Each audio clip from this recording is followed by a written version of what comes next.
D2 Word Life here with Rip Michael Cole's boy Tides. No. It's more like welcome to the wrestling podcast.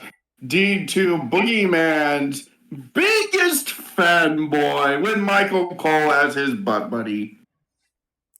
Don't start with me here. Anyway, we were reviewing WrestleMania 22 this week, which took place on April 2nd, 2006 in Rosemont, Illinois, even though it was freaking promoted out of Chicago, which Rosemont is right near Chicago anyway. Basically the same place. It's 2 blocks down from wherever they were at. Yeah, and it took place at the Allstate Arena with an attendance of 17,155, and yes, this WrestleMania was the last WrestleMania to take place in a standard arena before they went to stadiums. And the commentators for this event was Jim Ross, Jerry Lawler, your boy Michael Cole, Taz, and Joey Styles. No, it was your butt buddy, Michael Cole. That ain't my boy. Yes, it is. Oh, and Joey Styles was only the commentator for the hardcore match between Foley and Edge at this event. Yep. And it would be his only WrestleMania showing. I think he was a commentator for that ECW tag match during WrestleMania 23 that we reviewed not that long ago. But either way, the ring announcers for this event was Lillian Garcia, Tony Chimel, and for the Hall of Fame ceremony was Howard Finkel. Yes, the Fink. But anyway, prior to the event starting, Viscera won an 18-man battle royal in a dark match prior to the event starting, which I believe people would be able to see on the WrestleMania 22 DVD back in the day. Yes, DVD. Yeah. I'm old school like that. Before everything became all digitalized with the network and Peacock and other forms of streaming services. They should have kept the network.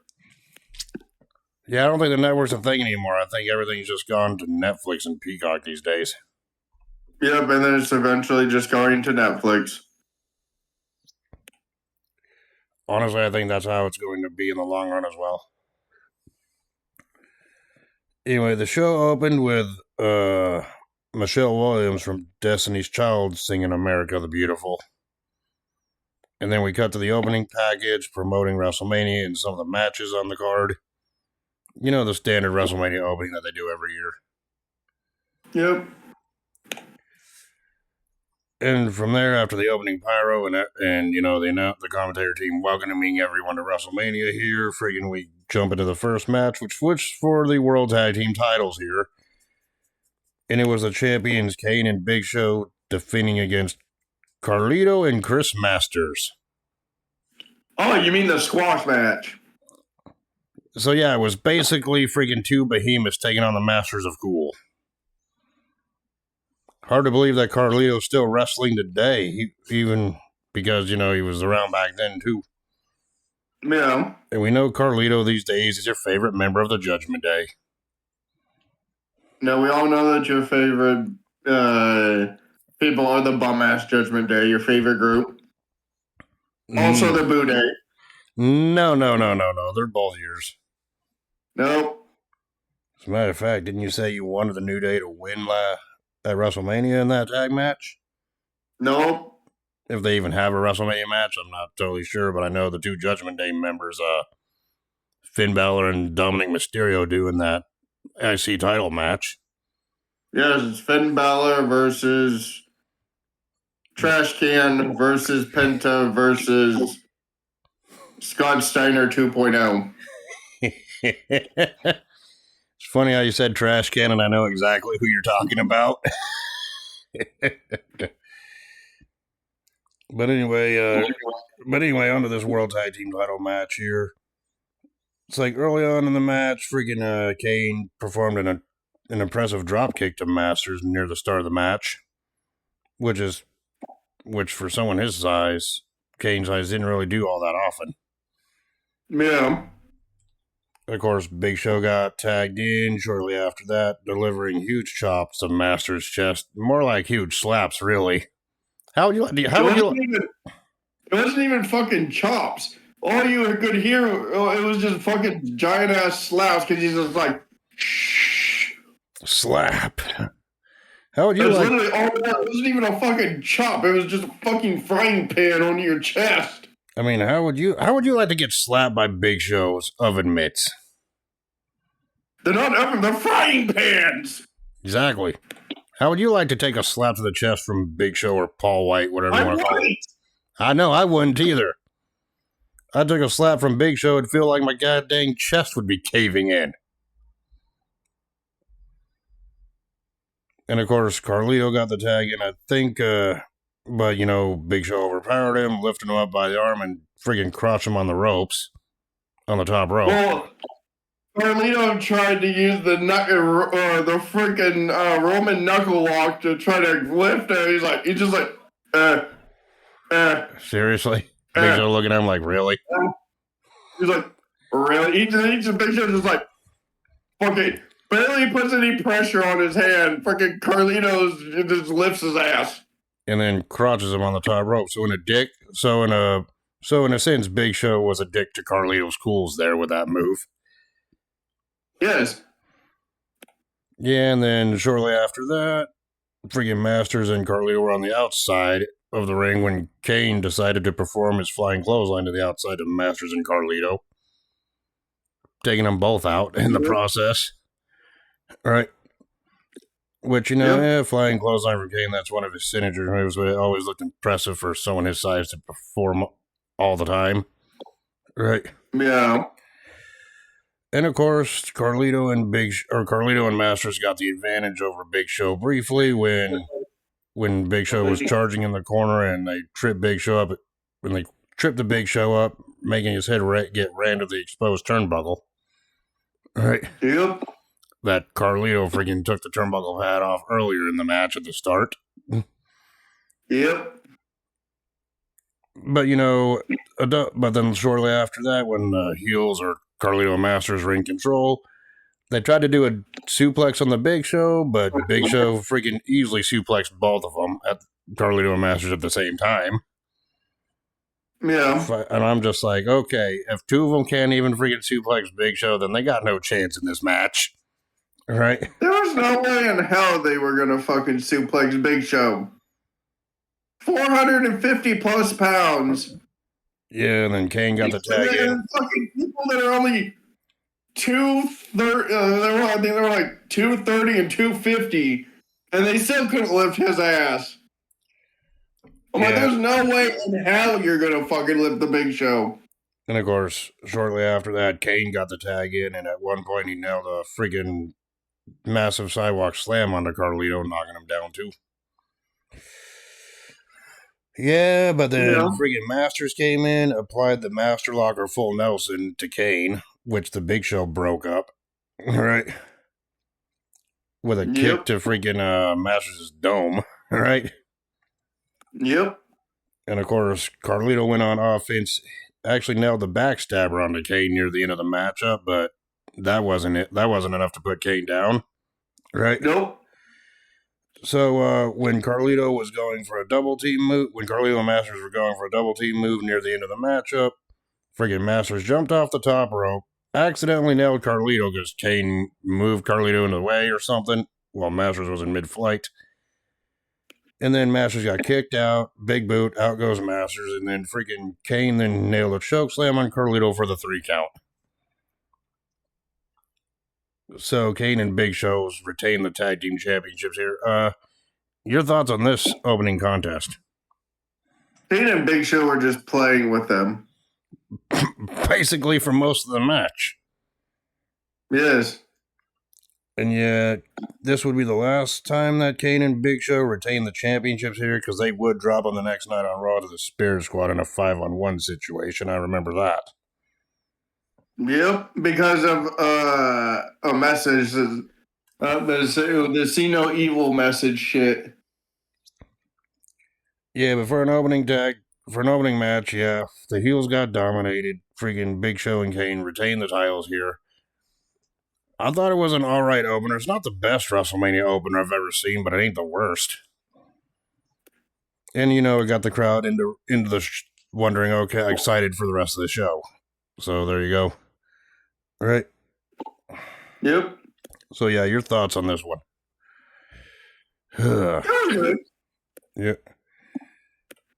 Of course, then we go backstage where Jonathan Coachman was interviewing Shawn Michaels backstage, interviewing about his no-holds-barred match against Vince McMahon, or Mr. McMahon later in the show. All right. Yeah. Yeah, and then Shawn Michaels basically said that he did not regret telling the truth about telling Vince that he needs to grow up and move on, and pretty much he also mentioned that Vince is going to experience his own personal hell if he doesn't pray to the Lord above. That was basically what Michaels said. Yeah. Oh yeah, Michaels also said that he's not going to be the same Michaels from 95 or 06. He's going to be in a different completely mindset for this match. Right? Yep. So yeah, we return back to ringside after following that little interview where we have the Money in the Bank ladder match, this time with 6 people, because this was the second Money in the Bank ladder match in WWE history. The first one took place at WrestleMania 21 a year prior. All right. Yeah. And this Money in the Bank ladder match had Matt Hardy versus Finlay versus RVD, Rob Van Dam versus Shelton Benjamin versus Bobby Lashley versus a 56-year-old Ric Flair. What the hell was Ric Flair doing in a ladder match in 2006 at WrestleMania? I don't know. And I bet he wanted to be like everyone else. And I bet you were laughing at that. Ric Flair's involved. I totally forgot Ric Flair was even involved in this Money in the Bank ladder match. To tell you the truth. Oh, I knew. Yeah, I totally forgot about that until I went to watch this match back for this review, and I'm just like, what? The elderly Ric Flair was in a Money in the Bank ladder match. I've totally forgotten about that over the years. All right. His first ever ladder match. First ever Money in the Bank ladder match, and thankfully his last. Can you imagine him competing in a Money in the Bank ladder match today at like 80-something? Oh, God, the whole internet would have a meltdown. Old man, Mr. McMahon age, falls down, breaks hip. Yep. Anyway, at the start of the match, Lashley was pretty much dominating everyone. This was Lashley's WrestleMania debut, by the way. Yeah, and he was pretty much dominating everyone from the start until his momentum got shut down by Benjamin, because Benjamin actually was able to hit Lashley with a super kick near the start of the matchup. Then RVD went flying over the top rope onto Matt Hardy, who held the ladder. So Matt Hardy got freaking nailed with the ladder too, and RVD at the same time. Ladder sandwich, pretty much, is what that was. Yeah, and then freaking Benjamin hit a running senton from the ring onto the outside onto everybody. You know, the human highlight reel that he was at that point. Yeah. Yeah, and then shortly afterwards, freaking Ric Flair and Matt Hardy were fighting on the top of the ladder. And this is the spot that you were referencing.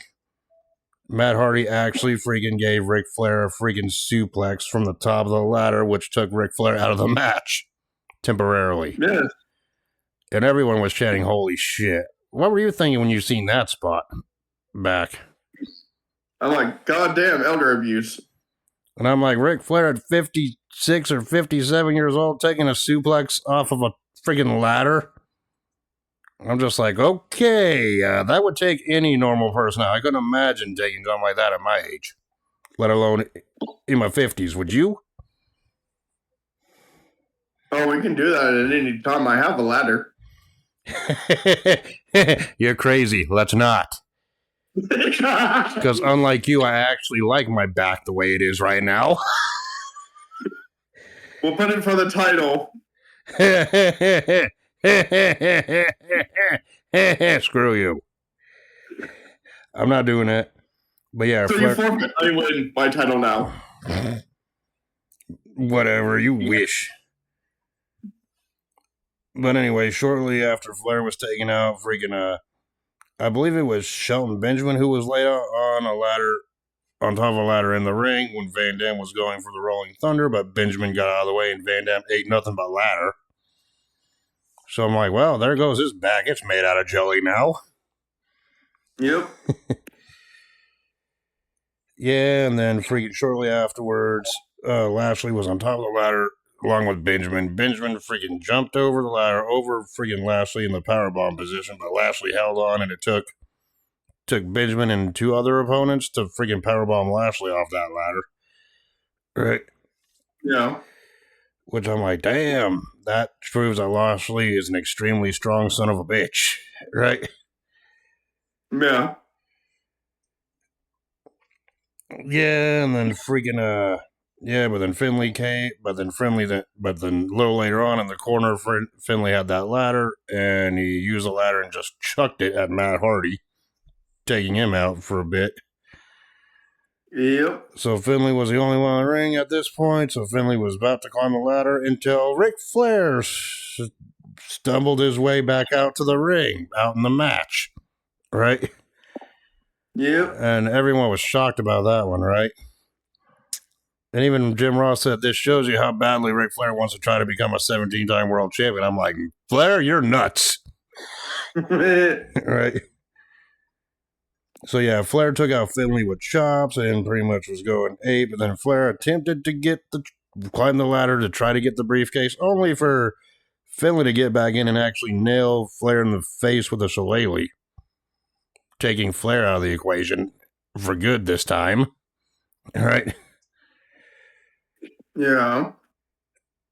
Yeah, but then a little later on, I'm not naming all the spots here, but a little later on, Lashley at one point attempted to win the match by climbing the ladder, only to get hit in the back with a Van Daminator by Van Dam, where he nailed the steel chair into freaking Lashley's back, knocking him off the ladder, right? Which I thought that looked picture perfect.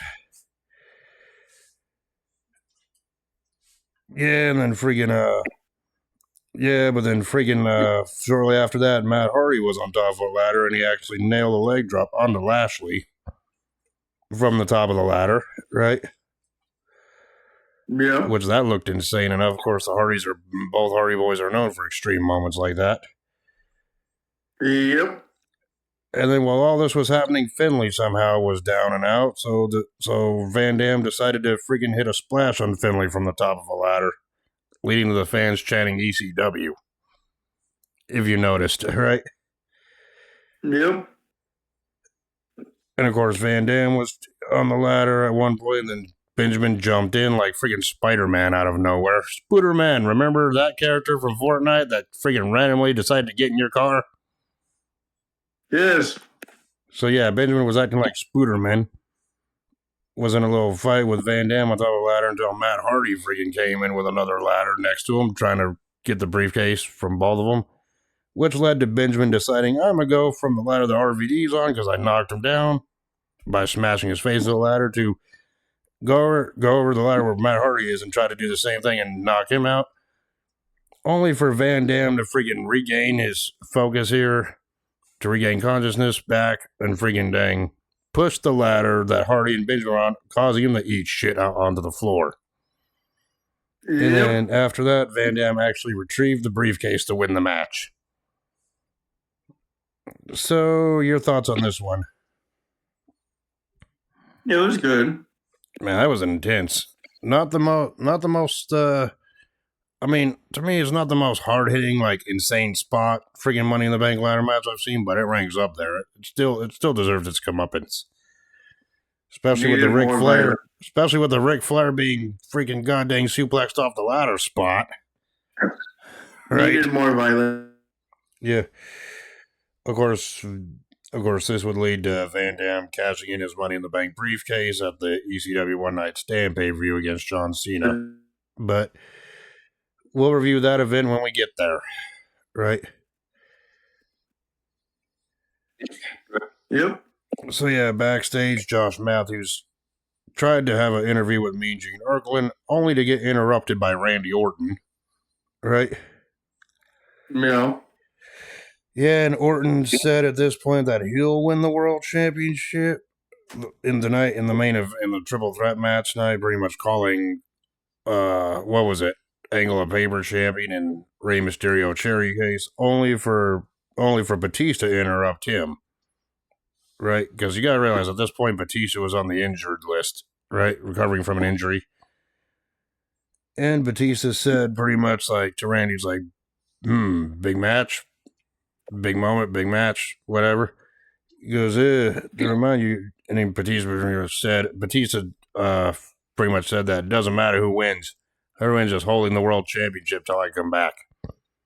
Yep. And he goes, by WrestleMania 23 that he'll be world champion again. Well, technically he wasn't wrong when he said that. Because Batista was the world champion at WrestleMania 23. He would lose that title to The Undertaker. We discussed that last week, but still, he technically wasn't wrong. Yep. Yeah, and then after that, after that, we go back to ringside where Howard Finkel was in the ring, pretty much introducing everyone to the Hall of Fame class of 2006 segment, which this one had Mean Gene Okerlund, Sensational Sherry, Tony Atlas, Vern Gagne, William Perry, the Blackjacks, the late great Eddie Guerrero, and of course Bret the Hitman Hart, who was not present for that event. Rumors speculate, and if rumors to believe, Bret Hart didn't want to participate at the WrestleMania 22 Hall of Fame freaking like little segment there because of the ongoing story with Michaels and McMahon at that time. Now take that with a grain of salt. That's just what I heard. You know what I'm saying? Yeah. I don't know. That's just what I heard. I don't know what the real reason is, or if there's any real reason more than that. So yeah, we go on to the late. What am I talking about? I'm fucking twisting over my words here now. The next match on the card we have is the United States Championship match between Benoit and JBL. Benoit the champion going in. And yeah, they did talk about how Chris Benoit was one of the inductors for his friend Eddie Guerrero the night prior at the Hall of Fame ceremony. Yes. This goes without saying, but Benoit being up there inducting Eddie Guerrero is the closest Benoit ever got to the Hall of Fame in his entire life, and ever will. But that's just me. I'm just saying, right? Yep. But anyway, you know how I feel, but I can't. But I need to judge this fairly. But anyway, both men started with exchanging punches in the corner back and forth until Benoit, I believe, got the advantage. And at one point, he attempted the crossface, but JBL broke that up by reversing out, or broke that one up, right? Yep. And of course, JBL was back in control with a headlock on Benoit, but freaking Benoit reversed it into another submission hold or wear down hold, right? Yep. Of course, shortly later on, freaking JBL got nailed with chops in the corner by Benoit. That looked devastating, looked like it hurt. I'm sorry, but getting chopped or slapped in the corner always freaking hurts to the chest. You know what I'm saying? Like we were mentioning with the Big Show match earlier. Quite frankly, the only person I believe that comes closest to delivering the most devastating chops in the current roster right now is Gunther. Whew. And of course, I think Benoit attempted to go for a sharpshooter, but JBL reversed it. But then JBL ended up taking control on the outside of the ring when he threw Benoit out there, right? Yep. And of course, back in the ring, I believe Benoit got back into control until he ate a big boot to the face from JBL. Of course, this momentum from JBL was temporarily, considering shortly afterwards Benoit nailed him with 3 German suplexes. Now, I think we know where Brock Lesnar got the inspiration for Suplex City here. Right? Yeah. Of course, at one point when the referee didn't see, JBL ended up being a dick to Chris Benoit by giving him a low blow. Right? Yep. And of course, but Benoit fought back against JBL by giving JBL a superplex from the freaking top rope or actually no, it was JBL who gave Benoit the superplex from the top rope for a 2 count. Right. Yep. That looked impressive.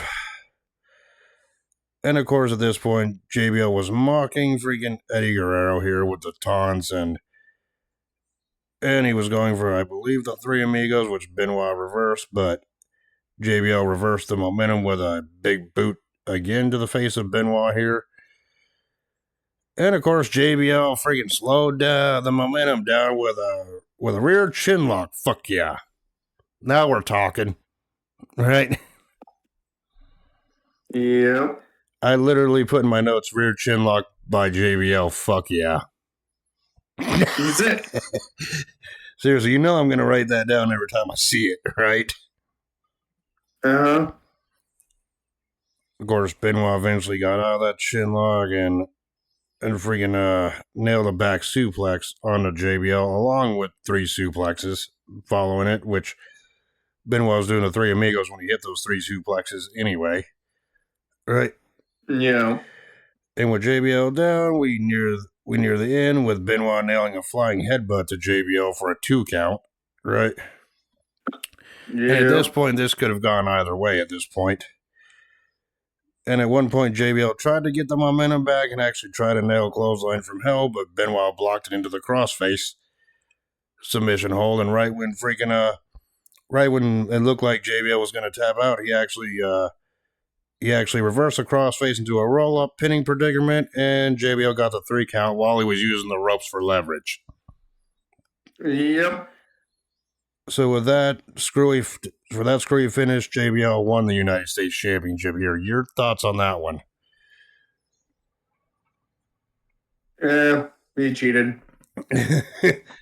Well, the action before the end, what did you think of it? It was decent, I guess. Yeah, I thought it was a hard-hitting match. Could have had a clean finish, but JBL, the heel, never really wins clean. He always has to cheat to win. Yeah. I thought the match was okay for what it was. It wasn't a show steal or anything, but, it served its purpose. It got JBL more heat by cheating to win. So there you go. Right?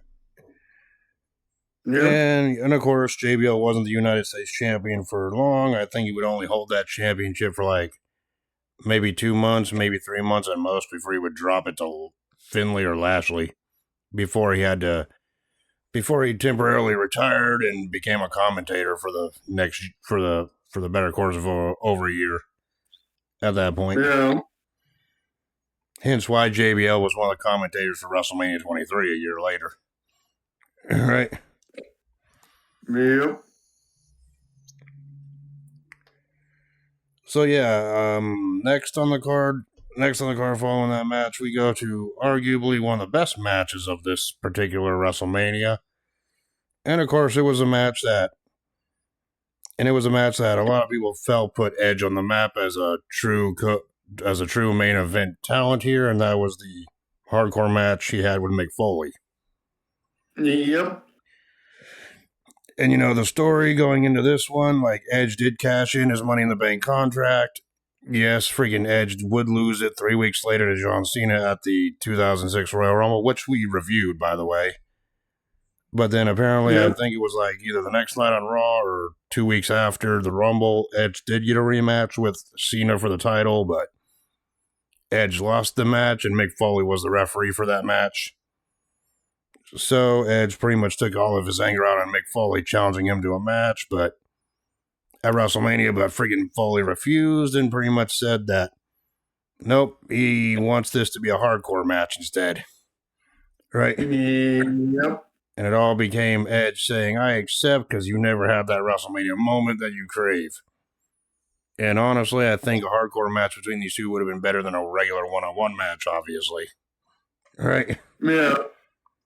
Because in a sense, not only did it help Edge propel himself to the main event scene, it also gave Foley the proper WrestleMania match outing he wanted.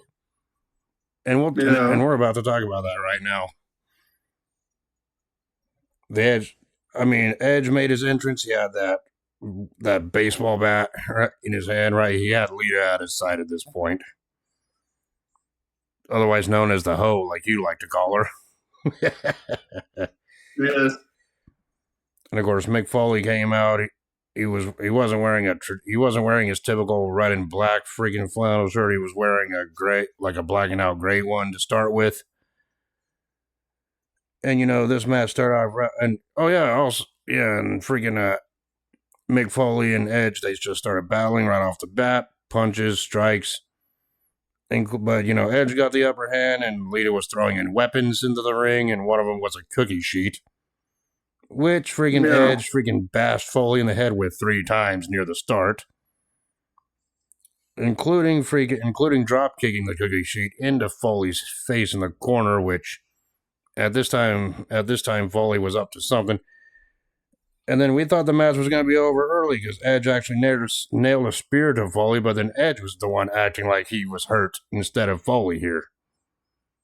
Yeah. Only for Foley to take off that freaking black freaking flannel shirt, only to reveal that he had barbed wire wrapped around him for when that actually happened, so he came prepared.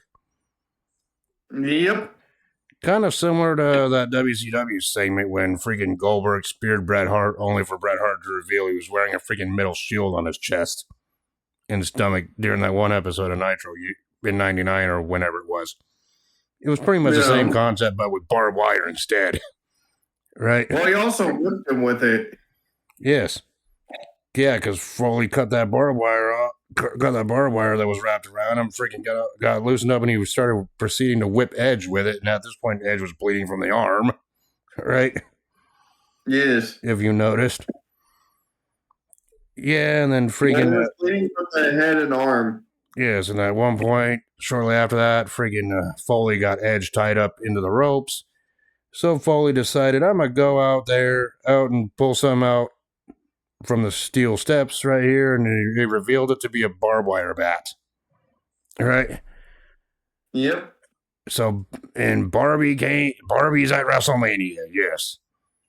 And right when Foley was about to nail freaking Edge with it, who was tied up in the rope, still Lita freaking jumped on Foley's back to prevent that from happening. Only for Foley to clothesline freaking Edge over the top rope to the outside while dumping Lita off his back at the same time. Yep. And I'm like, holy Jesus, right? Yeah, and then freaking on the outside, Foley fought Edge off and pretty much punched him down, sitting up against the steel steps. And Foley was going for the running knee, only for Edge to reverse into a freaking hip toss, which sent Foley ass and hip first into the steel steps. Yep. That looked nasty, right? Yep. And if that wasn't bad enough, this how bad no wonder fucking Mick Foley probably had to have knee surgery later on in his life, because shortly after that, Foley was literally yeeted or thrown into the steel steps by Edge. Like, he cleared them sons of bitches. Yeah. And I look at that, I'm just like, yep, his kneecaps are broken. Right? How would you like to take something like that? Yeah. And of course, shortly after that, Edge got on the ring and then set up a table onto the outside. Keep that in mind for later. That's important. Right? Yep. And yeah, at first he put Foley on the table, and I think Edge was going for like some kind of like splash or move off the top or off the middle rope, only for Foley to move out of the way. So Edge decided, screw it, I'm getting down, right? So he met Foley onto the entrance ramp and then proceeded to slam freaking the back of Foley's head onto the steel entrance ramp. That looked nasty and brutal too. I'm like, head trauma and concussions right there. Yep. And Foley eventually fought back. I don't know how he does, but he ended up fighting back. Actually and Foley nailed a power driver on the Edge, I think onto the cookie sheet for a 2 count. Right? Yep. And of course, Edge then fought back shortly afterwards, including giving a DDT on the Foley on the same cookie sheet for another 2 count. Right? Yep. So Edge then notices the barbed wire bat still into the ring. So Edge decided, well, I'm going to use this barbed wire bat now since Foley introduced it to the into the match to begin with. Right? Yep. So Edge nailed Foley in the stomach first with the bat, and then in the back with the bat. Right? And then, right when Foley barely got up, clenching in pain, Foley got nailed in the head with the same bat, busting him open in the process. Right? Yep. And then Edge, all Dominic, decided to take that bat and just rake Foley in the face with it. Right? In a friggin' nasty looking spot, right? A spot that will come back to haunt Edge later on in this match. Right? So when Foley was down, Edge was like, you know what? No, I'm going to bring up the violence in this match up another friggin' notch. So he went back out there, took the top of the steel steps off to reveal a bag that was sitting there. Right? So Edge took the bag, and what do you think was in the bag? It definitely wasn't freaking money. What? It was tax. Yes. Edge revealed the bag and just dumped thousands of thumbtacks into the ring. And I'm just like, well, there's only one way this is going to end.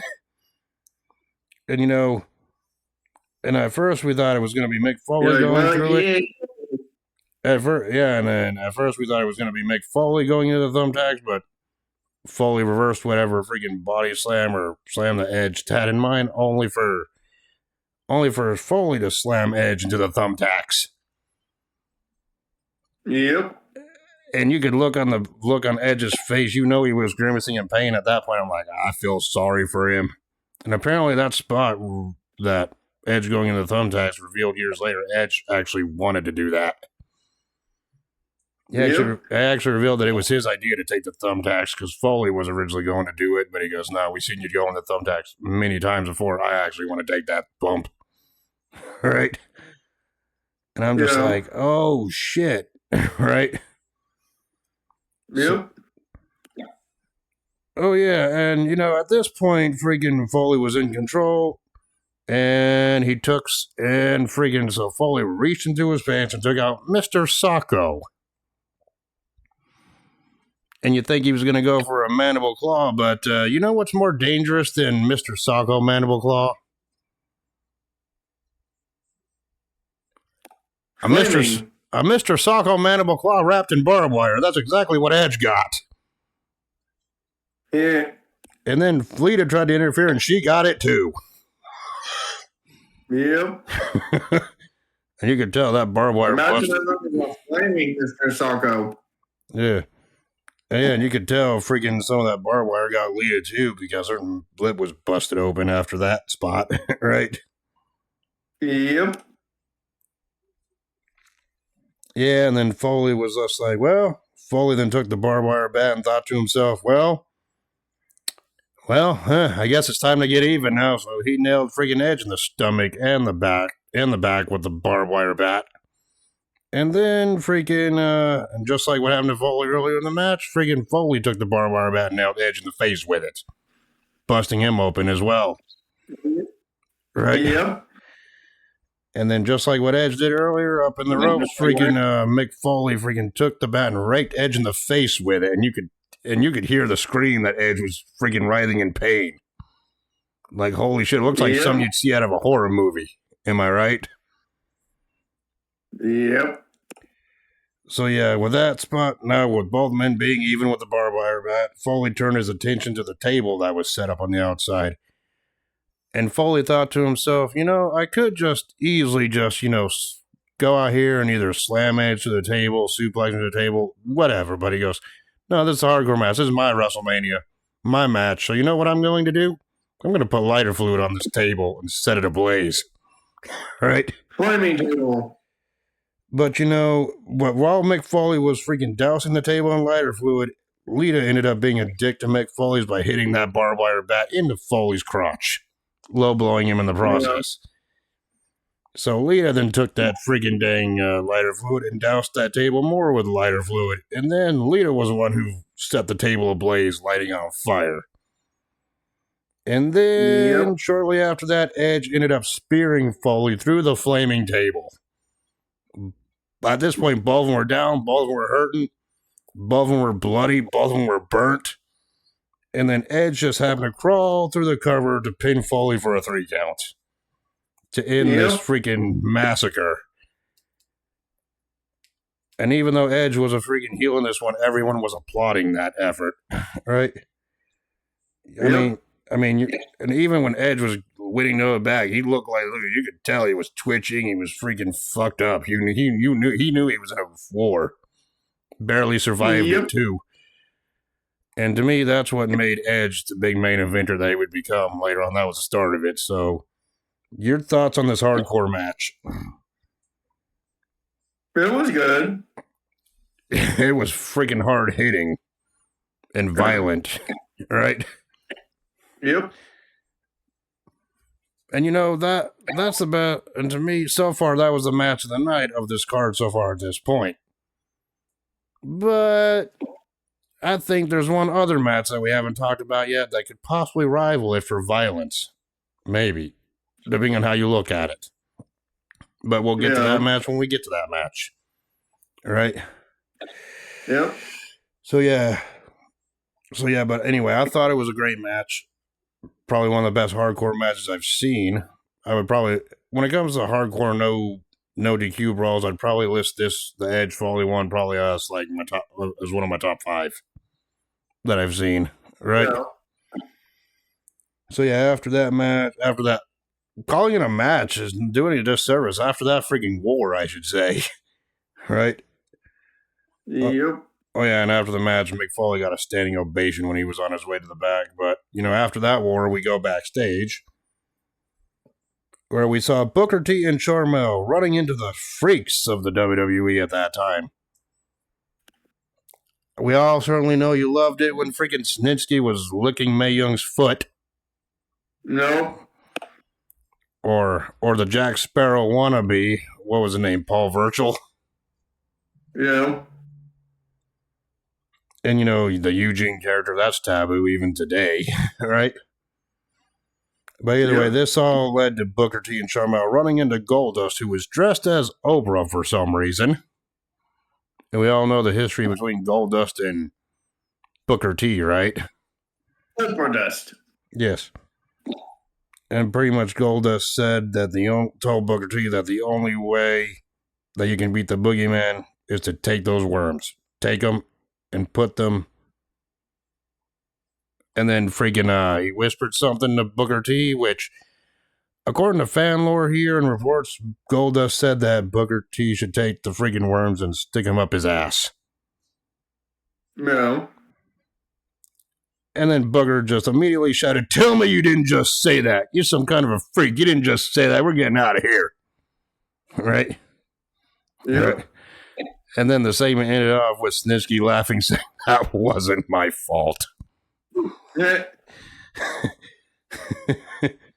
That's why every time I say that wasn't my fault, and you're like, "Okay, Snitsky," I'm like, at least you get the reference.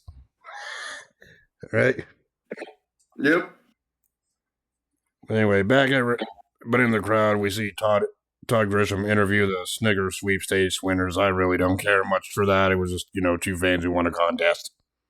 Right? Yep. But anyway, we go back to ringside where we have the handicap match.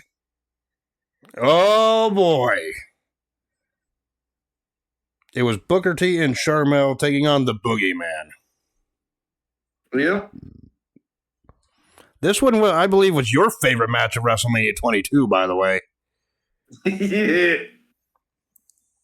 Because when Booker T and Charmel were making their entrances, they were so paranoid that even Booker T's pyro scared the shit out of them.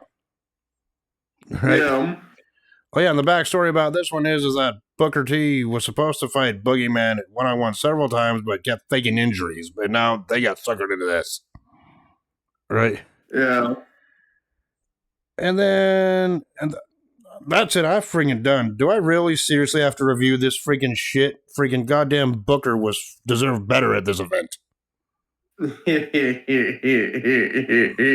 Of course, I guess you forced me to friggin' review this damn crap. You're the one that picked it. I know, I know, but still, that doesn't mean I have to enjoy the matches I have to review. You're the one that fucking picked it. It's your own goddamn fault that you forgot that this match was there. Oh yeah, and you know how the match started with Booker T friggin' telling his wife that she has to start this match. And I'm just like, oh, Jesus Christ. If Booker T did that for cheap heel heat, it kind of worked, but still, this match was garbage to begin with. Right? Yep. But before Boogie can even get his hands on freaking Sharmell, Booker comes in, attacks Boogie from behind, which allowed Sharmell to tag Booker in. The only tag made in this handicap match. Obviously. And Booker was on the offense on Boogeyman for the entire thing, for the most part, including hitting an axe kick on Boogie for a 2 count. That should have ended right there, and then Booker even ended up hitting a bookend, his finisher on Boogeyman for another 2 count. If you ask me, that should have ended the match, and we should have just been go home happy. This freaking goddamn match would have got a higher score than what I gave it, obviously. But nope. But nope, that wasn't it right there. Boogeyman somehow got back into control. And right when Booker was up against the corner, friggin' Boogeyman reached into his pocket and grabbed the worms and stuffed it in his mouth. Yep. And then friggin' Sharmell tried to attack Boogie from behind with the Boogeyman staff there that I used for his entrance, only for Boogie to stop her by looking at her. And then Boogie proceeds to give Sharmell a kiss on the mouth with the worm still in his mouth. Yep. So pretty much he French kissed her with the damn worms. That's nasty. And then shortly after that, Booker received a choke bomb from the Boogeyman for the 3 count. Boogeyman wins. This match sucked. Fuck this match. Your thoughts on it? Asshole. Yeah, well, he was so undefeated. Yeah, and apparently the person who portrayed the Boogeyman in real life was actually injured, so that's why this match was short. But either way, Boogeyman's matches were really short in length anyway, and yeah, I know Booker T and the Boogeyman in real life were actually very good friends backstage. I understand that, but it doesn't make this match any better knowing that. You know what I'm saying? Yeah. So yeah, this match was shit. I never want to see it again. And how would you like Boogeyman to kiss you when he has a mouthful of worms? I wouldn't. Oh, I know you would. Oh, you would. That's why this was your favorite match. Right? Nope. But anyway, we go on to the next matchup. A lot better match, if you ask me. And a match that I believe still holds up today, and that was the Women's Championship match between the Women's Champion Trish Stratus and Mickie James. Yep. Okay, before we go into detail of this matchup, yes, the story going into this one is that Mickie James was Trish Stratus' obsessed stalker, and then that whole obsessed stalker angle, fangirl angle that they had at that time, where Mickie James was acting all psycho after those two kind of split off, right? Yep. And then, Mickie James kidnapping freaking Ashley there, holding her hostage, and then those two got into a big brawl. It's all that, right? Oh, and one thing. Before we one thing else that I gotta say. We all know you liked Mickie James' wrestling attire that she wore for this match. Even freaking goddamn, I think it was Jim Ross who mentioned that, dang, if that skirt on Mickie James gets any lower, it's going to be a belt. Yeah. So yeah, Horn Dog, I already knew you were probably going to talk about that outfit, right? Yep. But anyway, going on to the match itself. The very beginning, freaking those two were going at it when Trish actually nailed the Luthes press on a Mickey James with strikes to the head, which looked impressive. And of course, Trish Stratus stayed in control in the corner by delivering chops to Mickey James, right? Yep. And of course, Trish was in control up until the point they went to the outside where friggin' Trish was going to deliver a kick onto Mickey, only for Kick to avoid it, and Trish ended up kicking the friggin' ring post instead. Right? Yeah. Yeah, but then back in the ring, they went back and forth, which resulted in Mickey kicking Trish's leg, thus putting Mickey back in control. And Trish Stratus was selling that leg injury in the match, unlike you and 2K. That's my one per video. Even though there was other examples earlier and afterwards, right? Yep. And of course, Mickey was in control, and at one point she did freaking apply the half Boston Crab onto Trish, working on the injured leg some more, along with a leg stretch following that. Leg stretch submission hold or leg stretch hold, whatever you want to call that. Yeah. And you know what? And then Trish began to battle back, and the interesting part about the crowd here, they were actually booing Trish Stratus, who was the face, and they were cheering Mickey James, who was the heel here. So yeah, this was the first sign of a decisive crowd here, right? Yep. And of course, Trish managed to battle back, and she actually nailed an impressive spine buster on Mickey James for a 2 count, right? Yep. Of course, later on, freaking Trish had Mickey up on the ropes, only for Trish Stratus to attempt her Hurricane Rana that she usually does, only for Mickey to reverse it by slamming Trish's freaking leg into the freaking canvas, right? Yep.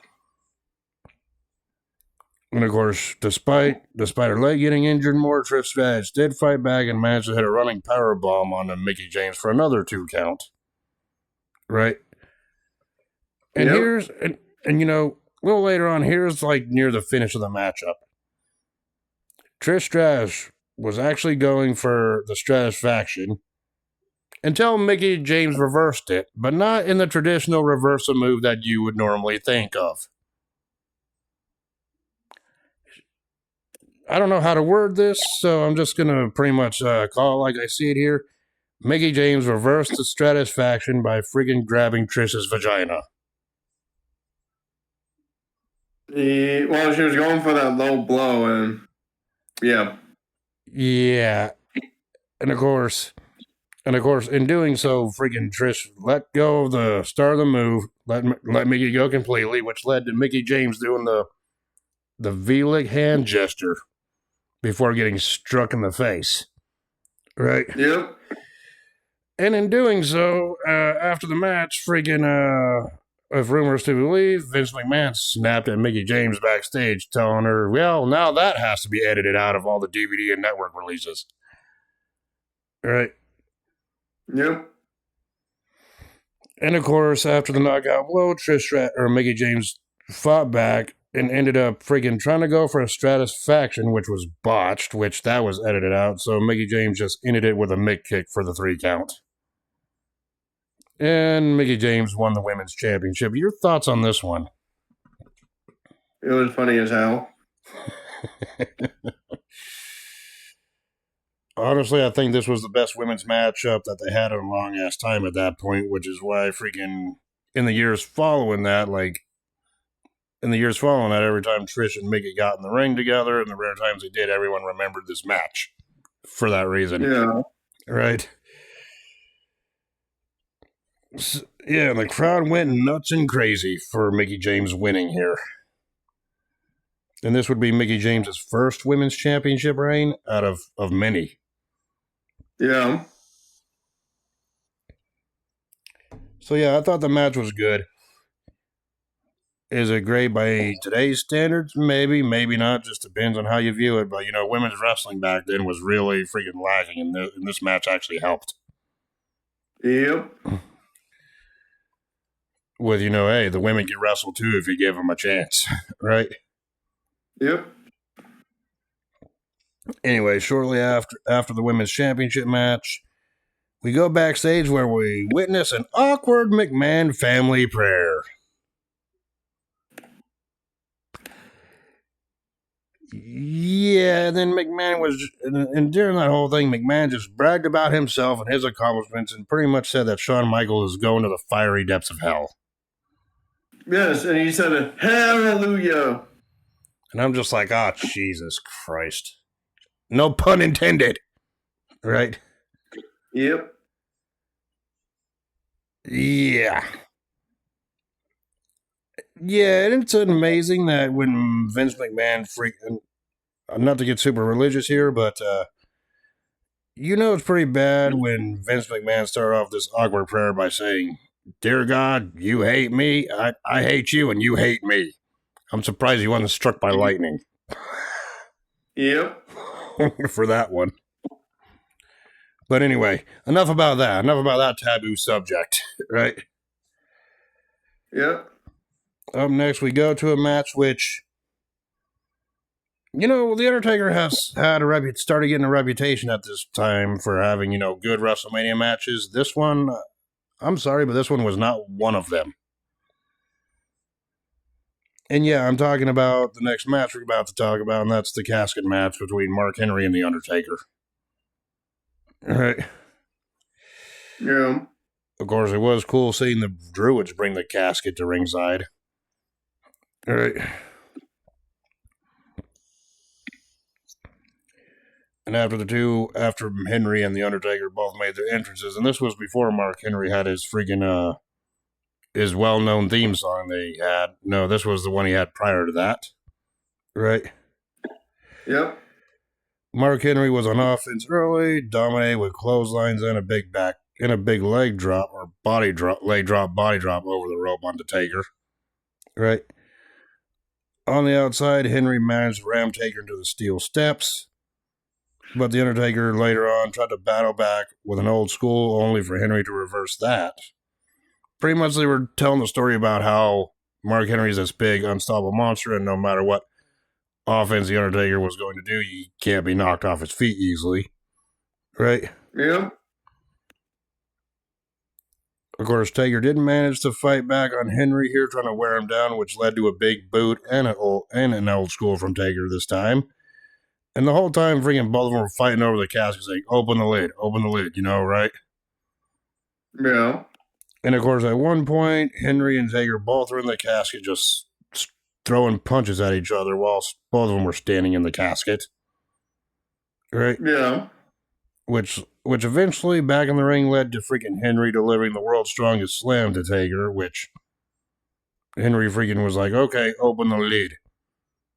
Right? But, Taker fought back. Taker fought back, only for Henry to freaking shut him down again with another clothesline.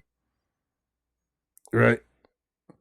And then freaking at one point, Henry actually had Taker up in the corner. And Henry did the mistake that everyone does during Taker's matches. He went for the 10 corner punches onto Taker, which is a big mistake, even for someone the size of Mark Henry here, right? So when Henry was like, halfway through the punch in the corner, Taker reversed it by powerbombing Henry from the corner, which I guess is Taker's version of a last ride to Henry, if you want to call it that. Yep.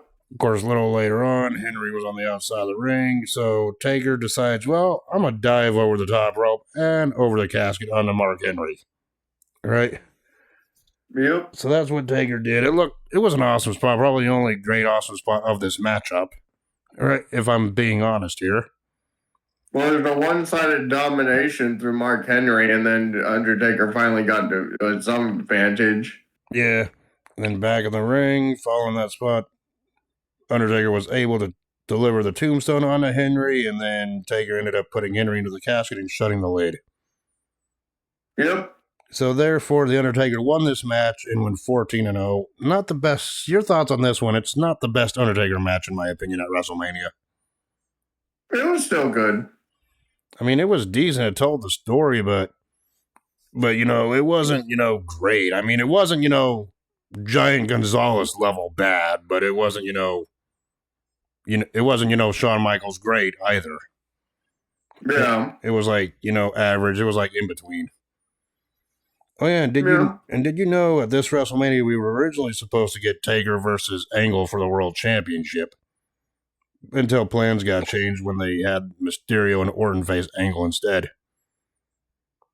Though we ended up getting the Angle versus Taker match the month prior to this at No Way Out anyway, which that was an instant classic. Right? Which we still need to review, by the way. Right? So anyway, from there we go to the No Holds Barred match, and this is the one where I was thinking would rival the Edge and Foley hardcore brawl. Right? Oh yeah, and you're wondering why I'm jumping from match to match. There was no backstage interview in between the last couple of matches, why I'm going from match to match. Right? So we go to No Holds Barred match between Shawn Michaels and Mr. McMahon. This one stems from, Michaels telling Vince that he needs to freaking grow up and, move on from the past, referencing the freaking screw job after McMahon was bragging about all of his accomplishments and everything up to that point. Right? Yeah. So pretty much Vince McMahon in the build-up saying, well, Michaels, you're screwed more than freaking Bret Hart was ever screwed, including reenacting the Montreal screw job with Shane McMahon putting Michaels in the sharpshooter and Vince ringing the bell at the Saturday Night's main event that happened weeks prior to this event. All right. Yeah. And Mr. McMahon promised that he'd make Shawn Michaels' life a living hell here. Right? Yeah. Oh, yeah, and I want to briefly mention this wasn't, before we even get into this match, this wasn't originally Shawn Michaels' original WrestleMania match for WrestleMania 22. If rumors to be believed, Shawn Michaels' original WrestleMania 22 opponent was supposed to be Eddie Guerrero. It was supposed to be Eddie. Yeah, I'm pretty sure you heard that story, but, for obvious reasons, that match never took place. Right? Yep. But anyway, Michaels made his entrance first to a big crowd pop, and then Vince McMahon came out, ever the arrogant bastard he was. Right? Yep. I mean, he was so arrogant during his entrance, he actually revealed the freaking Muscle and Fitness cover that he was on at the time. 60-year-old man in great shape, and he was posing by it to end his entrance off with. I'm like, this arrogant motherfucker. Right? Yep. That would be like me getting a freaking YouTube plaque award for 1 million subscribers if I ever hit that mark and just send you a picture of me posing with it. You would just call me, you arrogant son of a bitch. Right? Yep. Basically, that's what it was, right? Yep. So Michaels was like, fuck that. So he went on the attack on Vince McMahon on the outside right away, which ended with Michaels throwing McMahon into Jim Ross. Oh yeah, and Jim Ross on commentary was very biased during this matchup. Right? Yeah. Yeah, and then freaking after a little scrap on the outside, Michaels and McMahon ended up back in the freaking ring, where Michaels then took that freaking goddamn Muscle and Fitness magazine frame magazine cover, and he bashed McMahon over the head with it. And on freaking commentary, Jim Ross freaking had the funny line, was like, yeah, hit him in the head with it and then stick it up his ass. Which I'm pretty sure made you laugh, right? Boy. And of course, Vince McMahon had his freaking cronies, the Spirit Squad, attack Michaels after that. Because, McMahon can't be in a fair fight. It's wild. Right. And of course, the Spirit Squad attack didn't last long, as Michaels was able to fight back after the Spirit Squad hit their freaking finishing maneuver on him, when friggin' Kenny missed the friggin' leg drop from the top rope, and friggin' Jim Ross on commentary called that the Preparation H-bomb. And I'm like, what the fuck? Right? So McMahon, and then Michaels took that friggin' dang megaphone and just bashed each Spirit Squad member with it. And I think he took Mikey or Kenny or whoever, and doesn't matter. And then he dumped him over the top rope on the rest of the Spirit Squad, taking them out. Right? Yep. And just think, the only freaking worthwhile, actually good member of that group that came out of it was Dolph Ziggler. Figure that one out. All right. Yep, Nick. I think he was going by Nicky back then. Yes, he was going by Nicky. Yep. And of course, freaking Michaels ended up spitting on the Spirit Squad, only for freaking Vince McMahon to come back with a clothesline to Michaels. Right? Yep. McMahon didn't even get that much offense. McMahon was bleeding over his right eye at this point, which, McMahon didn't really give a shit about. And while McMahon was on offense, he ended up choking freaking Michaels in the corner, which also led a little later to Vince taking his belt off, and he started whipping Michaels with it, followed by McMahon choking him with it. Right? And then McMahon was going around mocking Bret Hart and Shawn Michaels, right? He was doing the Bret Hart arm pose along with the tuning up the band freaking taunt in the corner that Michaels always does. And of course he was met with a flying forearm from Michaels, knocking him down. Right? Yeah. Yeah, and then freaking Michaels then shortly afterwards picked up that Vince's belt, or McMahon's belt he was wearing, and then started proceeding to whip him with it as well. Payback's fair game, right? You reap what you sow. And then with McMahon down, Michaels went up to the top rope and nailed an elbow drop off the top rope to McMahon, right? And then when Michaels was freaking tuning up the band for Sweet Chin Music, guess who showed up? It was Shane McMahon. He showed up on the freaking ring apron and nailed freaking Michaels in the back with a Singapore cane, knocking him down in the process. And when the McMahons had Michaels down in the position that he wanted him, Vince was like, hold up. So he starts undoing his freaking damn button and zipper to his pants. And Jim Ross had the best line on commentary during this moment when he said, keep your britches on. No one wants to see your ass. Now I'm thinking, man, this is freaking cringy because, McMahon wanted Michaels to kiss his ass. Right? Yes. I'm glad that's something we'll never see today, by the way. And right when it looked like Michaels was about to have his face shoved in Vince's ass, no, Michaels reversed it and shoved freaking Shane's face up Vince's ass. Yeah. So in a sense, Shane McMahon had his face buried up his dad's crack. Yeah. And Michaels freaking took McMahon down with a low blow, so Shawn is a dick to Vince's McMahon's. Right? Yep. And then on the outside of the ring, McMahon or Michaels proceeded to handcuff Shane McMahon to the top rope and then proceeded to whip him with that Singapore cane. Yep. Little payback for Shane McMahon getting involved in this match. Right? Yep.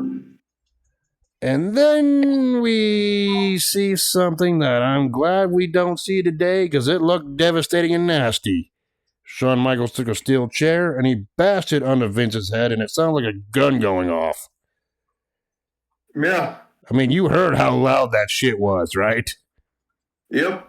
I mean, yeah, you look at the chair afterwards, the freaking top of it was bent, so McMahon got the full brunt of it. Yep. And that's exactly what busted, and because that steel chair shot, Vince was busted open. Obviously, and I don't think it was a blade job. I think it was hard way because of how hard that chair hit. Right? Oh, it wasn't a blade job. It was freaking hard way. The hard one. Yes, it was hard way. And then Michaels decided, you know what? I'm the innovator of the ladder match, so I'm going to pull this ladder out from under the ring. So Michaels pulled the ladder out, took it in the ring, and he ended up bashing the top rung of the ladder into Vince's head as well. Right? Yep. Yeah, and then Michaels pulls out more weapons, more toys from under the ring, and then back in the ring, freaking HP or Michaels nailed freaking McMahon with Dominic, aka the trash can, to Vince's head, right? Yep. Is it bad that in my notes I put HBK nails Vince with Dom and then trash can in parentheses? I know I'm a fool, right? And then Vince, and then he puts freaking Vince on top of a table that he put up into the ring, right? And then he climbed on top of the ladder, but then Michaels had second thoughts. He goes, "Nope, I'm a freaking climb down off this ladder." And at first, Shane McMahon started saying, "Yeah, that's right," started replying it, thinking that Michaels came to his senses. Nope. It's like, nope. Freaking Michaels took the ladder out of the ring, only to beat the hell out. Bigger ladder. Only to beat the hell out of Shane on the outside, and then take out like a 20-foot ladder, I believe. 60-foot ladder. Or, something like that. It was a huge ass ladder, right? So so Michaels put that ladder up in the ring, and then Shawn Michaels was like, you know what? Screw it. He picks Vince McMahon up off the freaking table, and then proceeds to put a trash can on top of Vince, and then put Vince back on the table with the trash can on his head. And then Shawn Michaels climbed all the way to the top of this big giant ladder, and then Michaels did the whole DX freaking cross chop. And after the taunt, he freaking dropped a big elbow drop from the top of the ladder through Vince and the trash can through the table. Right? Yeah. Yeah, and then after that came the finish. Michaels ended up picking McMahon back up, who was pretty much defenseless at this point, and yelled out, "I'm going to kick your teeth down your throat." And Michaels proceeded to hit Sweet Chin music on Vince McMahon for the 3 counts. Yep. So, yeah, your thoughts on this no-holds-barred match? Brutal. It was basically one-sided, like 90% of it. As you know. As it should be. Everyone wanted to see Vince get his ass kicked at this point. Yeah. Most people would love to see him get his ass kicked now, but that's for a totally another different reason. But still, I thought this match was brutal. This one rivals that hardcore match for brutality, in my opinion. Yeah.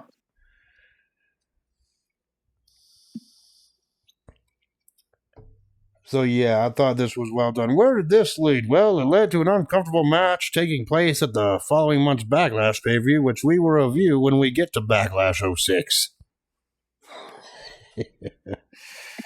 Oh, God, I killed myself. But anyway, after that whole fiasco here, the next match was for the World Heavyweight title. It was World Champion Kurt Angle taking on Randy Orton and Rey Mysterio in a triple threat match. Yeah.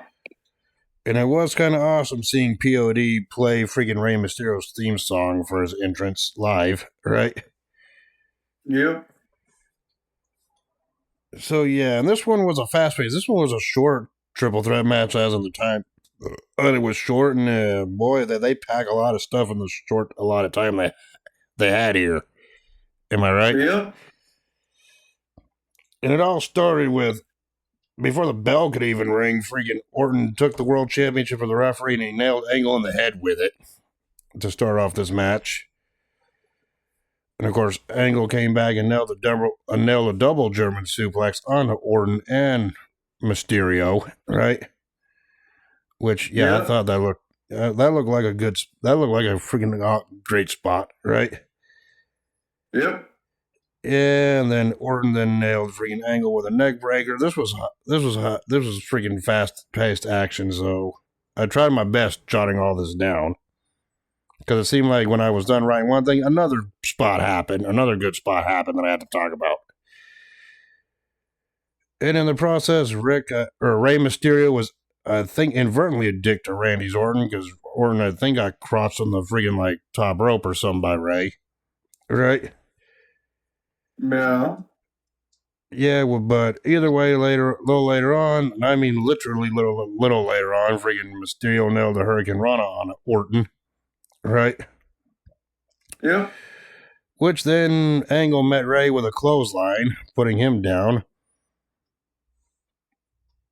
And of course, Ray then eventually fought back, got the upper hand, fought back, and nailed Angle with kicks to the head, along with an attempted 619 that Angle reversed into the ankle lock, right?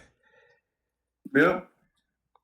And of course, I'm going to briefly mention this after the fact. Rey Mysterio got back in, Angle nailed him with an angle slam, and then friggin' Angle friggin' applied the ankle lock onto Randy Orton, right? And here's what I'm going to have to say about that. I would have mentioned it during the Rey Mysterio ankle lock, but I would just be repeating myself with the Orton ankle lock, so I decided to jot it down as this. Both ankle locks resulted in a submission from both Rey and Orton, but the referee was distracted by one of the other two opponents, so the ref didn't see it. Yeah. So yeah, there you go. Both Orton and Mysterio were tapping out, but the referee never saw it. Right? So it don't count. So it doesn't count. The match had to continue. Right? And then at one point, Rey Mysterio nailed a friggin' leg drop on the Angle, taking him out, but at one point, Rey Mysterio friggin' ate nothing but ring post. I think he was friggin' yeeted into it by either Orton or Angle, probably Angle, right? Yeah. But then Orton came back and actually nailed an RKO on the Angle for a 2 count. For a close 2 count, right? Yep. And of course, at one point, Orton was on the top turnbuckle, probably going to go for a high-risk maneuver, but Angle said nope to that and delivered a belly-to-belly to Orton from the top rope. Right? Yep. Yeah, but then friggin' Angle ended up getting hit with a 619 from Mysterio, even though friggin' Mysterio had to rebound because he friggin' slipped off the ring post. Right? But still, it was a 2 count. They got there in the end. Right? Yep. And of course, Angle battled back and actually nailed an Angle slam to Orton for another 2 count. And of course, Angle was taken out to the outside of the ring at this point. I think it was by Orton at this point that took Angle out, which opened the door for Mysterio to hit a 619 on Orton for the 3 count and win the World Championship. West Coast Pop was the cause of it.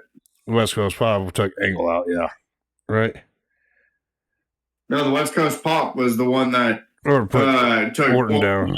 They got in the pin. Well, it was a 619 and the West Coast Pop combo that took Orton out. Yeah. Yes. So yeah, Rey Mysterio won this triple threat match to become the new world champion here. So your thoughts on this fast-paced triple threat? It was good. So the match been longer? Maybe, but was it a good... Did they pack as much action as they could in the short time they were given? Yes. Right? Yep.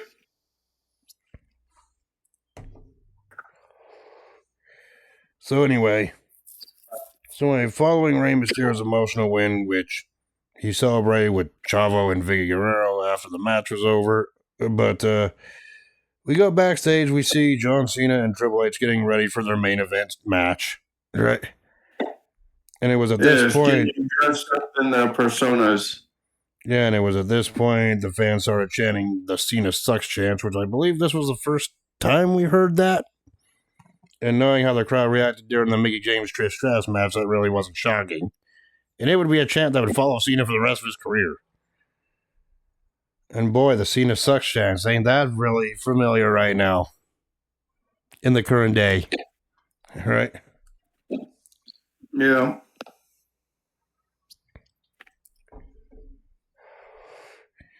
But yeah, is the WWE Championship match up next? God, I wish. Right?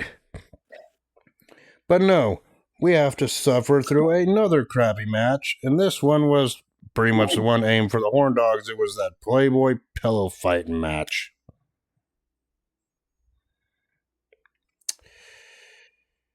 Between Tori Wilson and Candice LeRae. You know what? Fuck it. I'm done. I can't fucking do this anymore. Wait, what's that?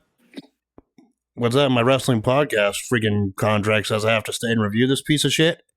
Ah, fine. Yes. Fine. Fuck it. All right. But I ain't gonna like says it. You have to review every shitty match that you review. Ah, crap. But I ain't gonna like this one. And you have to love it. Doesn't mean I have to like these matches, god damn it. It says you have to love it. This freaking match was just a freaking horn dog match, okay? But anyway, the match started, or the match, if you even want to call it that. Both women came out. They were wearing freaking their, like, dresses or nightgown, whatever the hell you want to call it, evening gown, dresses, whatever you want to fucking call it. I don't care at this point, right? The gowns, yes. Of course, for once, we actually seen a wrestling move being applied near the start, and that was when freaking Tori suplexed Candice. I thought, okay, we see a wrestling move in this match. I think it was the only one that I recall seeing in this match. Right? Yep. And at one point, there was literally a bed set up in the ring, for fuck's sake, okay? And of course, they found the bed, and Tori actually freaking overturned the bed on Candice, followed by Tori jumping all over the bedspread, trying to freaking keep control of the match. Yeah. And it was after this I realized, god damn it, I'd rather watch another Michael Cole match over this fucking stupid shit. But that would be giving you way too much power over me. Oh, there is one more match. Yeah, don't remind me. Right? And of course, Tori grabbed her dog. I think her dog's name was Cleo. That was the most entertaining part of this match when freaking Tori freaking made her dog give freaking Candice a stink face. What the fuck am I even calling here? Right? Yes. And of course, eventually freaking Tori ripped Candice's clothes off, revealing, the bra and panties for the horn dogs like yourself. Right? And of course, Candice fought back by doing a whatever leg choke in the corner that she does when she just dangles from the ropes. Right? The tarantula? Or the tarantula leg choke. Whatever you want to fucking call it. Whatever you want to call it. I don't really care. Right? And then Candice proceeded to freaking take a pair of scissors, freaking cut up freaking some of Tori's nightgown, dress, clothes, whatever, and then she rips that off of Tori. I hate talking about this match, okay? Fuck it. Right? But this miserable utter shit for me actually came to an end when Tori won the match with a roll-up pin and got the 3 count. I didn't give a fuck about this match. Your thoughts on this freaking horn dog match? Oh, I liked it. That's because you're a fucking horn dog. This makes me appreciate women's wrestling today a lot better than back then. And? Yeah, fuck this match. It aged like milk. It aged very well. If you want to see shit like that, there are websites you can go to, Yes.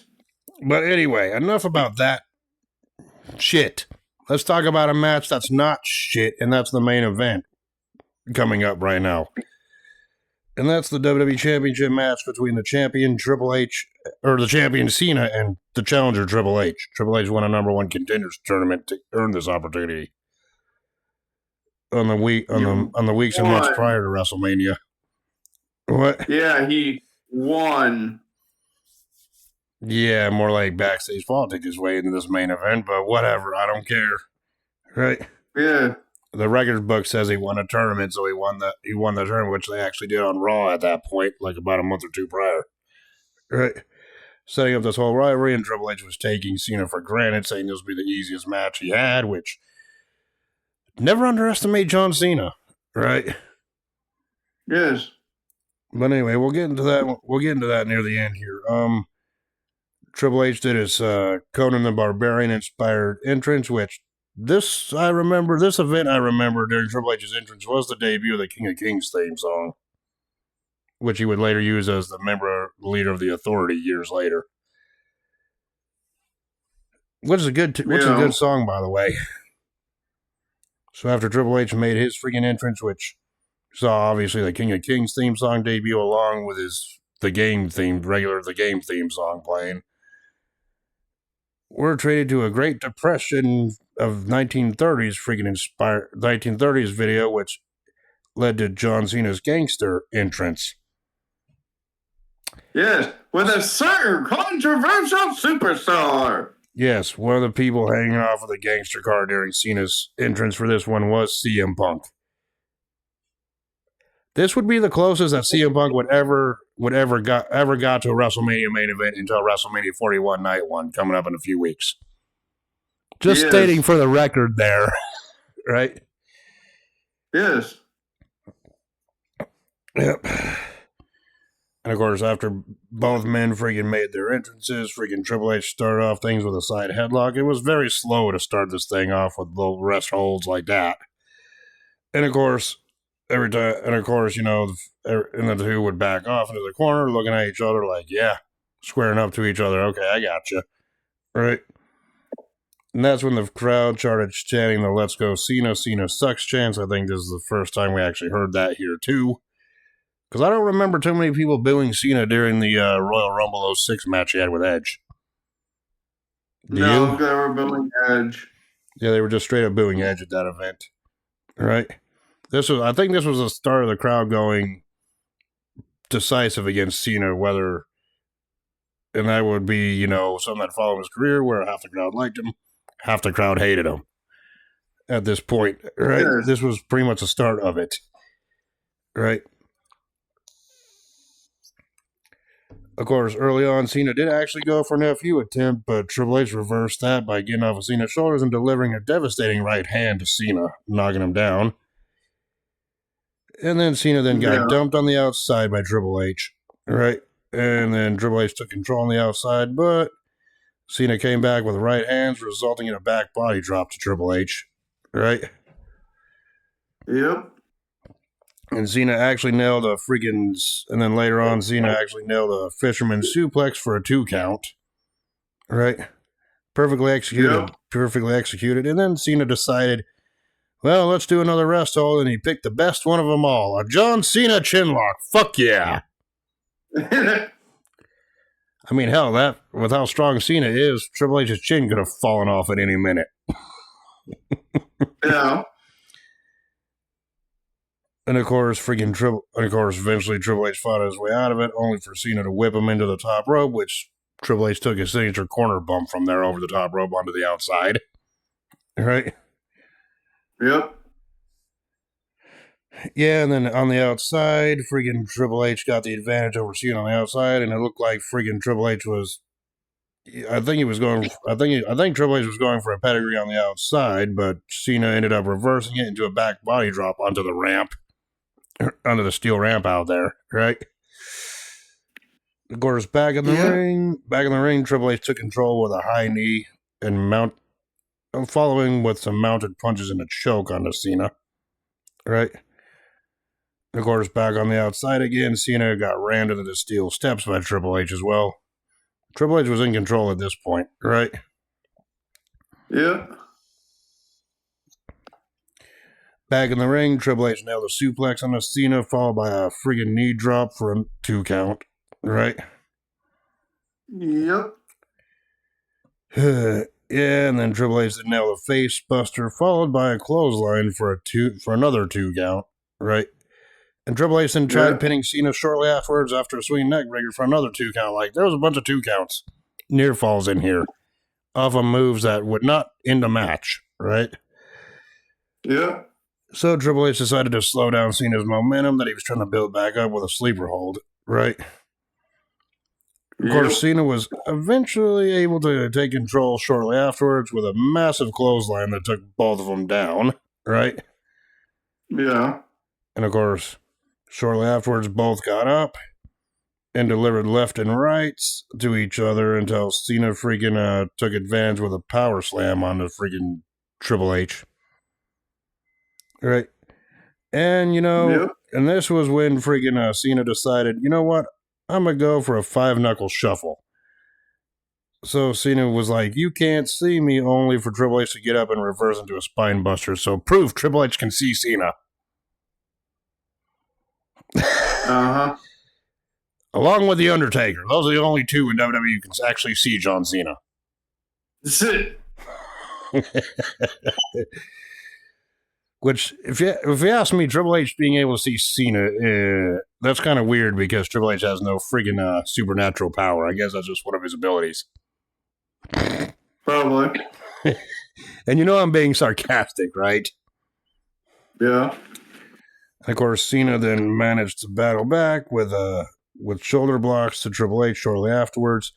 Then Cena was then able to finally hit the 5-knuckle shuffle onto Triple H. And then Cena then applied the STFU, which at that point was called the STFU, not just the STF, even though the original name is the STF submission hold. Right? Yeah. And right when Triple H looked like he was about to tap out, Triple H was able to get to the ropes, thus forcing Cena to break the hold. Right? So Cena decided, you know what, I'm going to go for the FU, or attitude adjustment. Back then it was known as the FU. So yeah, he was about to give Triple H the FU when Triple H reversed it once again, and Triple H was a dick to John Cena's and the referee, who happened to be in Cena's way too. Right? Yeah. So with Cena and the referee down, Triple H decided, you know what? Now's the time where I'll introduce the sledgehammer. And, well, he took the sledgehammer, got back in the ring, and he nailed Cena with it. Right? Yep. So, yeah, he nailed Cena with it in the head. Cena was down and out. So Triple H went to pin Cena. And then that's when the referee finally came to, got it counted to 2, and then Cena kicked out. Because, Cena always kicks out at 2, lol. Right? Yep. So Triple H decided, screw it, I'm going to go for a pedigree, but then Cena reversed the pedigree into an FU, and Cena got a 2 count on the Triple H. Right?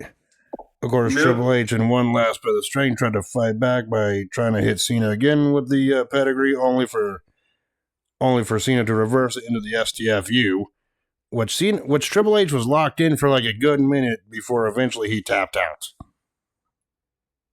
So the winner by submission and still the WWE champion was John Cena. So your thoughts on this main event? It wasn't a good main event. It wasn't their best. No. Did they have better later on? Yes. But did this match help prove that Cena actually belonged in the main event picture? Yes. Considering he won his first WWE championship the year prior. Yeah. So, yeah, I thought it was a good match. Not the best WrestleMania main event I've ever seen, but, I've seen worse than this one. You know what I mean? Yeah. So, yeah, now we go to our favorite part of the review, and that's our rating system. So, yeah, Kane and Big Show defeating Carlito and Chris Masters to retain the World Tag Team titles. I gave that one 3 out of 5. 4.5. You enjoyed it more than I did. Rob Van Dam winning the Money in the Bank ladder match. I gave that one 4 3/4 out of 5. 4.5.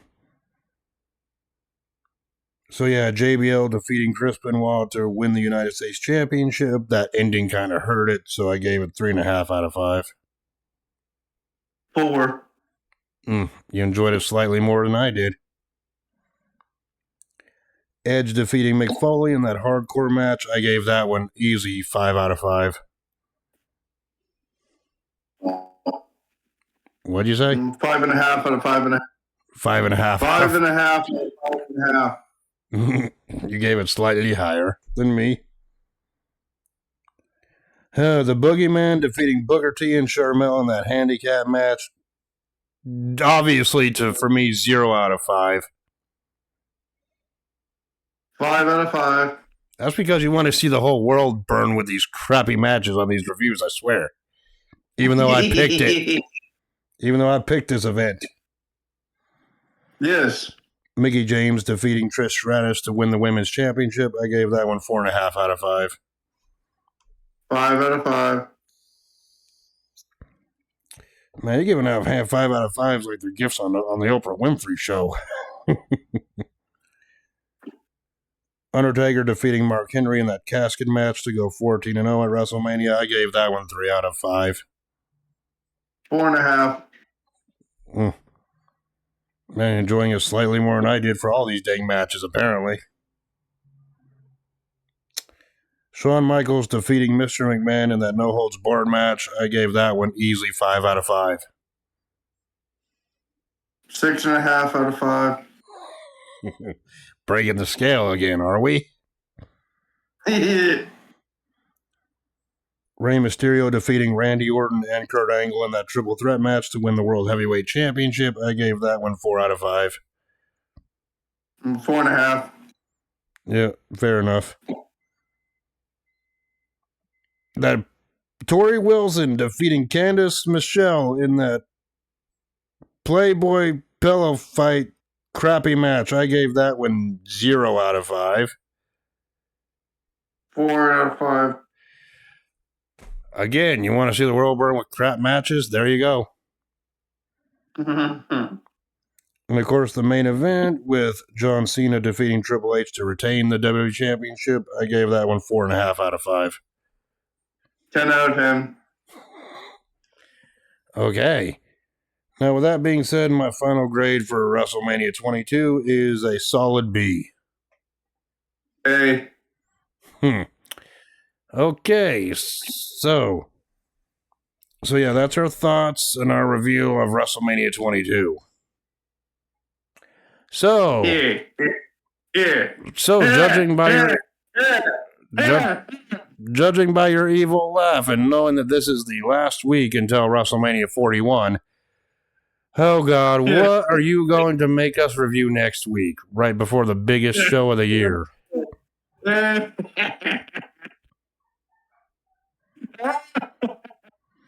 I don't like your little evil laugh right there.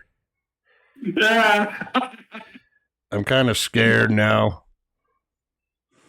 It is a WrestleMania. Okay. I swear to God, if you try pulling what I fucking did a few weeks back, I swear to God, asshole. It is going to be WrestleMania 4. No. I want to give. You do really. WrestleMania 3. No. Pick your WrestleMania number wisely because you do realize you'll be suffering with it too, like I will. Oh, I know exactly what you're doing. Oh, God damn it. What? It's going to be WrestleMania 33. Oh, you fucking dick. Okay, the short Goldberg-Lesnar match wasn't bad, but the whole rest of the card, I kind of forgot about. The AJ Styles versus Shane McMahon match from that show was also was okay. But what? Also, this is also the event that Roman Reigns got hella heated on. Oh, God, that main event, though, even Undertaker doesn't like that match anymore. And I believe that was also the same one that had that Bray Wyatt Randy Orton match where it had the maggots on the screen. Jesus Christ, why? At least the Hardy Boys returning for that tag team title ladder match was okay. Right? Yes. Oh, boy. You're going to make me suffer. Ugh. Oh, boy. Just wait till after WrestleMania when we're back to open season again. I'll remember that. Well, it was between either WrestleMania 33, 32, 31... Well, 35. You had to pick the crappiest, one of the crappiest out of all of them.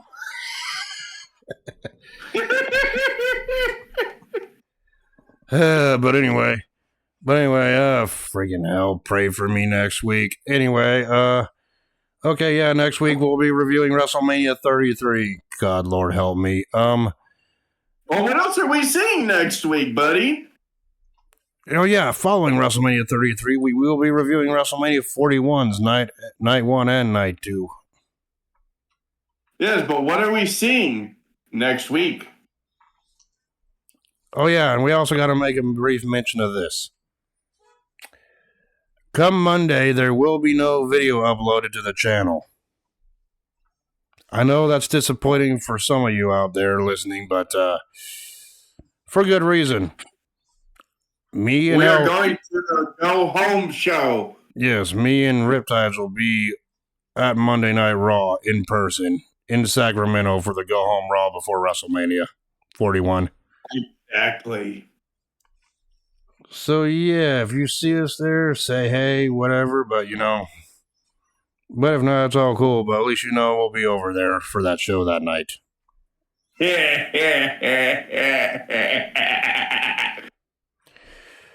So yeah, that should be a good showing, and as for you for WrestleMania 33 next week, fuck you, but we'll watch it anyway. So anyway, that being said, we will talk to y'all later. Peace. Deuces.